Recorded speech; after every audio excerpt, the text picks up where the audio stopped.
अस्सलाम वालेकुम नाज़रीन, आप देख रहे हैं उर्दू क्रॉनिकल और मैं हूं हमाद सईद। आज का हमारा मौजू है हुकूमत के दो महाज़ों पर जंग। सबसे पहले तो हुकूमत ने जो अदलिया के साथ एक जंग छिड़ी हुई है, या अदलिया ने हुकूमत के साथ छिड़ी हुई है, पता नहीं चल रहा कौन किसके ख़िलाफ़ क्या कर रहा है क्या नहीं। हुकूमत इल्ज़ाम लगा रही है कि कुछ काली भेड़ें हैं, और ये फ़िक्रा जो है ये अदलिया के मुअज़्ज़ज़ जजों को ख़ास तौर पर पसंद नहीं आया, और इसके ऊपर जितनी भी मेरी तरफ़ से भी वैसे इसको कंडेम करना चाहिए कि आप बतौर वज़ीर-ए-आज़म आप ऐसे फ़िक्रे जब बोलेंगे तो ये कुछ मुनासिब नहीं होगा। और ये ना सिर्फ नामुनासिब रवैया है, बल्कि इसको कंडेम्ड भी करना चाहिए, और वज़ीर-ए-आज़म को इसके ऊपर माफ़ी भी मांगनी चाहिए, क्योंकि आप अपने ही मुल्क की अदलिया के ख़िलाफ़ ऐसे बयान दे रहे हैं जिससे मेरा ख़्याल है कि कुछ अच्छा तासुर इंटरनेशनल लेवल पर नहीं जाता। हमारे मुल्क के अंदर जो भी हालात हों वो सबके सामने हैं, और लोग जानते हैं कि क्या हो रहा है क्या नहीं हो रहा, लेकिन अदलिया की तरफ से जो है वो भी एक शिद्दत इख्तियार की जा रही है। ख़ास तौर पर पीटीआई के हक़ में जो फ़ैसलों के हवाले से है कि अदलिया सुनने के लिए तैयार नहीं, और हुकूमत जो है वो बहुत अच्छे दलाइल भी देती है, मगर उसके बावजूद हुकूमत के दलाइल को मुस्तरद करते हुए जो हाई कोर्ट लेवल है, इस्लामाबाद हाई कोर्ट हो गया और लाहौर हाई कोर्ट का हो गया, इसके अंदर मौजूद जजेस जो हैं वो नहीं सुन रहे। ये हुकूमत का कहना है कि जजेस सुन नहीं रहे, और ना सिर्फ सुन नहीं रहे बल्कि बहुत तेज़ी से फ़ैसला देना शुरू कर देते हैं, जिसके ऊपर हुकूमत जो है वो उसके ख़िलाफ़ सख्त रिएक्शन दे रही है। और इसी रिएक्शन के अंदर वज़ीर-ए-आज़म पाकिस्तान ने जो अल्फाज अदा किए कि जजेस में काली भेड़ें मौजूद हैं, तो ये एक मेरा ख़्याल है कि इंतहाई गलत था। और अभी जो सूरत हाल ये है कि हुकूमत एक जज के ख़िलाफ़ जो है वो एक ऐसा इक़दाम उठाने जा रही है जिससे बज़ाहिर यही तासुर मिलता है कि शायद अब ऐलान जंग हो चुका है। हुकूमत जो है वो ऐलान जंग इस तरह है कि सुना है, ये बात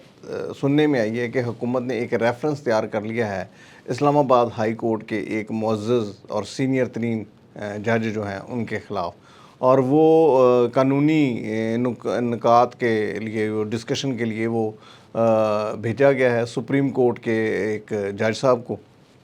जो शायद रिटायर्ड हैं। उनको भेजा गया है कि वो देख के बताएं कि इसके ऊपर क्या हो सकता है, और इसके अंदर मज़ीद क्या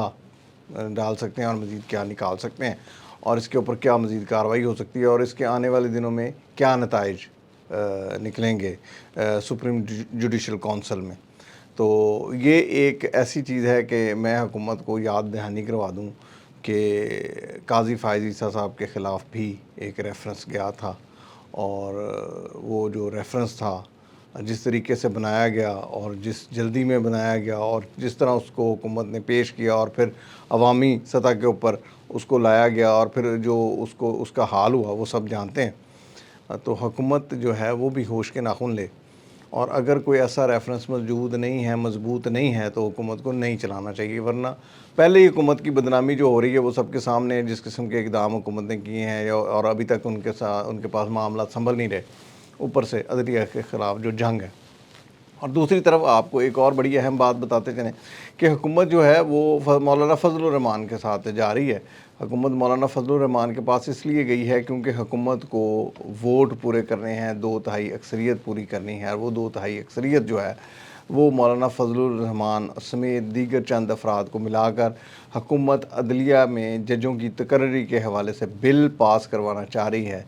जिसके साथ ही हुकूमत की गिरफ्त मजबूत हो जाएगी अदलिया के ऊपर, और अदलिया के अंदर जो तैनाती है अपने मर्ज़ी के जजों की वो करवाने जा रही है, ताकि हुकूमत जो है वो इससे फ़ायदा उठा सके।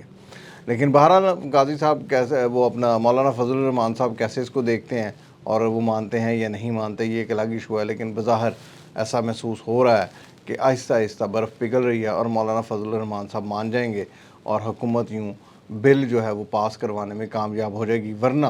हुकूमत ने उसका दूसरा हल भी सोचा हुआ है, और वो है मुश्तरका इजलास।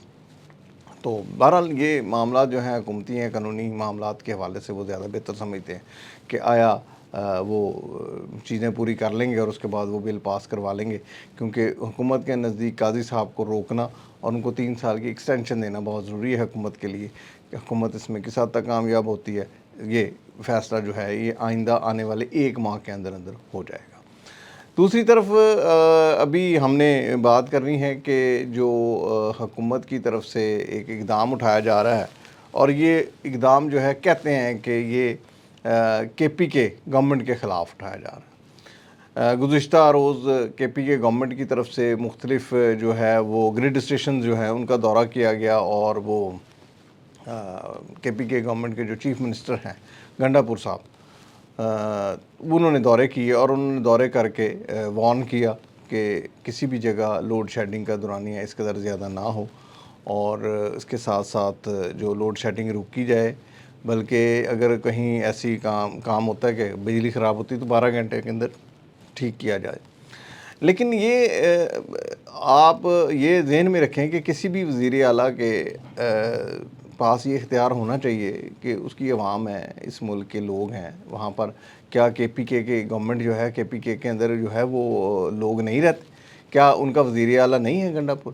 اس کا حق نہیں ہے کہ اپنے لوگوں کو تحفظ دلائے؟ اب حکومت نے یہ سوچا ہے ان دوروں کے بعد کہ چونکہ اس کے پاس اختیار نہیں ہے تو ان کو نئی دورے کرنے چاہیے تھے، وہاں پر گریڈ اسٹیشنز میں داخل نہیں ہونا چاہیے تھا۔ تو کیا گریڈ اسٹیشن سے کوئی چیز چوری ہو گئی ہے ان کے جانے سے؟ کوئی مسئلہ پڑا؟ بھئی انہوں نے کہا کہ یار ہمارے صوبے کے اندر اتنی بجلی جا رہی ہے تو خدا را اس کے اوپر رحم کریں۔ تو میرا خیال ہے کہ یہ ٹھیک ہے، کوئی اس کا حق بنتا ہے کے پی کے گورنمنٹ کا بھی کہ وہ بظاہر میرے نزدیک تو ان کو ڈائریکٹ وفاقی حکومت سے یہ کہنا چاہیے تھا، لیکن یہ ہے کہ یہ صوبوں میں لڑائی یا تنازع نہیں ہونا چاہیے وفاق کی سطح کے اوپر، اور وفاقی حکومت کو بھی چاہیے کہ ان کو ریلیف دیں، زیادہ سے زیادہ ریلیف دیں، اور ان کی جو بجلی کا مسئلہ ہے اس کو حل کریں۔ اور جب صوبائی حکومت خود کہہ رہی ہے اگر کہیں لائن لاسز ہیں تو ہم سے پیسے لے لیں، ہم پے کرنے کے لیے تیار ہیں اس کے لیے، تو پھر ٹھیک ہے۔ تو میرا خیال ہے کہ شہباز شریف گورنمنٹ جو اپنے دور کے اندر بھی سڑکوں پر بیٹھتی تھی زرداری صاحب کے خلاف، ان کو اپنا رویہ بھی سوچنا چاہیے۔ تو اس وقت بھی کے پی کے گورنمنٹ جو ہے وہ ہمارا حصہ ہے پاکستان کا، اور ہمارے دوست ہیں، ہمارے بھائی ہیں، وہاں پر ہماری فیملیز رہتی ہیں۔ تو حکومت کو چاہیے کہ وہاں پر جو 12 یا 18 گھنٹے کی لوڈ شیڈنگ ہے اس کے اوپر نظر ثانی کرے، اور نظر ثانی کر کے اس کو کم کرے۔ یہ تھی ہماری آج کی ویڈیو۔ ایک نئی ویڈیو کے ساتھ دوبارہ حاضر ہوں گے، تب تک کے لیے اجازت دیجیے۔ اللہ حافظ۔